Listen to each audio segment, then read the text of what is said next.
How to fix kernel32.dll. Error when installing Discord on Windows.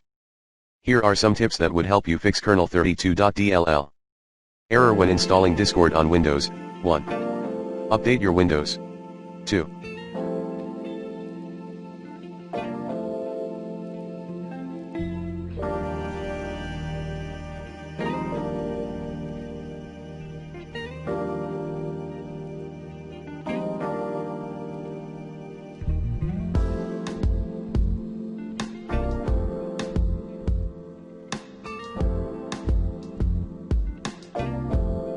Update existing device drivers using the recommended Avast driver updater in this video guide.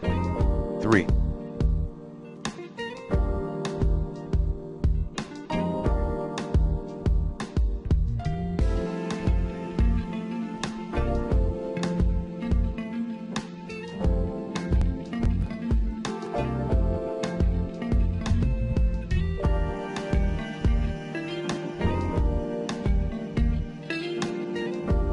Run a malware scan using the recommended Avast Internet Security in this video guide.